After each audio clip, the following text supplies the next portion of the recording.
Hello বন্ধুরা, আমি মাপ্পি। আমার নতুন একটি রান্নার ভিডিওতে তোমাদের সবাইকে জানাই স্বাগত।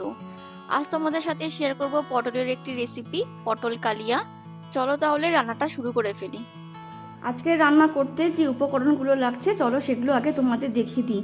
আমি এখানে 6টা পটল নিয়ে নিয়েছি এবং খোসা ছাড়িয়ে রেখেছি। এখানে নিয়েছি একটা বড় সাইজের পেঁয়াজ কুচি, একটা বড় সাইজের টমেটো কুচি আর ঝাল অনুযায়ী লঙ্কা কুচি। এদিকে আছে নুন, চিনি, হলুদ গুঁড়ো, লঙ্কা গুঁড়ো, জিরে গুঁড়ো আর হচ্ছে কালো জিরে। এই হচ্ছে আজকে রান্নার উপকরণ। রান্না শুরু করার আগে যেটা আমাদের এখানে করে নিতে হবে সেটা হচ্ছে পটলগুলোকে একটা পাত্রের মধ্যে নিয়ে নেব। তারপর বটি বা ছুরির সাহায্যে পটলগুলো দু সাইডে এইভাবে একটু করে চিড়ে দেবো। দুটো সাইডে এটা করে নিতে হবে, তার ফলে মশলাটা পটলের মধ্যে ভালোভাবে ঢুকে যাবে। এইভাবে সবকটা পটলের দু সাইডেই একটু করে চিড়ে দিতে হবে। সবকটা পটল দু সাইডের মুখগুলো চেরা হয়ে গেলে এবার এখানে সামান্য পরিমাণ হলুদ আর সামান্য পরিমাণ নুন দিয়ে পটলগুলোকে ভালো করে হাত দিয়ে মাখিয়ে নেব, যেন সবকটা পটলের মধ্যে নুন আর হলুদটা ভালো করে মাখানো হয়। পটলের মধ্যে নুন হলুদ মাখানো হয়ে গেলে এবার কড়াইতে সর্ষের তেল দিয়ে দেবো। সর্ষের তেলটাও ভালো করে এখানে গরম করে নিতে হবে। তেলটা গরম হয়ে যাওয়ার পর এবারে এখানে এক এক করে পটলগুলোকে দিয়ে দেবো আর একটু হালকা করে ভেজে নেব। পটলের একটা সাইড ভাজা হয়ে গেলে এবার ঘুরিয়ে ঘুরিয়ে অপর সাইডগুলোকে একটু হালকা করে ভেজে নিতে হবে। কড়কড়া করে ভাজার কোনো দরকার নেই, একটু হালকা ভাজলেই হবে। আর ফ্লেমটাকে একটু মিডিয়ামে রেখে ভেজো, তাহলে পটলটা ভালো ভাজা হবে। তারপর পটলগুলো একটু ভাজা ভাজা হয়ে গেলে এবার তেল থেকে ছেঁকে তুলে অন্য একটি পাত্রে তুলে রাখবো। এরপর ওই তেলের মধ্যে দিয়ে দেবো হাফ চামচ কালো জিরে আর দিয়ে দেবো পেঁয়াজ কুচি। এরপর গ্যাসের ফ্লেমটাকে মিডিয়ামে রেখে পেঁয়াজগুলোকে একটু হালকা করে ভেজে নিতে হবে। গ্যাসের ফ্লেমটা কিন্তু জোরে করবে না, তাহলে কিন্তু পেঁয়াজগুলো পুড়ে গিয়ে কড়কড়ে করে ভাজা হয়ে যাবে।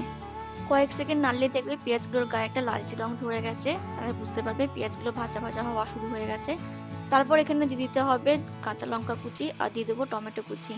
তারপর আবার কিছুক্ষণ একটু ভালো করে সমস্ত কিছু ভেজে নিতে হবে যতক্ষণ না টমেটোটা একটু নরম নরম হচ্ছে। এরপর টমেটোটা একটু নরম নরম হয়ে গেলে এখানে বাকি মশলাগুলো এবার দিয়ে দেবো স্বাদ অনুযায়ী নুন, হাফ চামচ হলুদ গুঁড়ো, ঝালের পরিমাণ অনুযায়ী লঙ্কা গুঁড়ো আর হাফ চামচ জিরে গুঁড়ো। সমস্ত মশলাগুলো দিয়ে এবার ভালো করে মিশিয়ে নিয়ে কিছুক্ষণের জন্য একটু কষিয়ে নেব। মশলাটা থেকে যখন আবার একটু একটু করে তেল বেরিয়ে আসবে তখন এখানে দিয়ে দেবো সামান্য একটু চিনি। তারপর চিনিটা আবার ভালো করে নাড়িয়ে চাড়িয়ে সমস্ত কিছুর সঙ্গে মিশিয়ে নেব। সমস্ত কিছু মেশানো হয়ে গেলে এবার এখানে দিয়ে দেবো জল।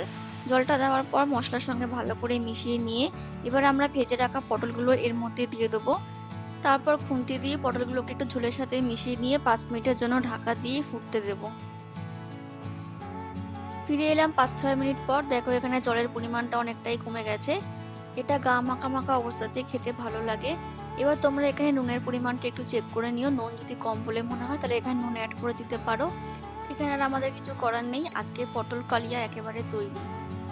আমাদের আজকের রেসিপি পটল কালিয়া পরিবেশনের জন্য একেবারে রেডি। এটা ভাত দিয়ে খেতে সত্যি খুব ভালো লাগে। নিরামিষ পটল আলুর ঝোল কিংবা চিংড়ি পটল আমরা খেয়ে থাকি, কিন্তু এইভাবে একবার বানিয়ে দেখো, আশা করি তোমাদের ভালো লাগবে। তাহলে আজকে পটল কালিয়া রেসিপিটা তোমাদের কেমন লাগলো প্লিজ কমেন্ট করে জানিও।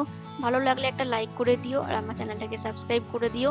দেখা হবে পরের অন্য কোনো একটা ভিডিওতে, ততক্ষণের জন্য ভালো থেকো, সুস্থ থেকো আর অবশ্যই সাবধানে থেকো। টাটা।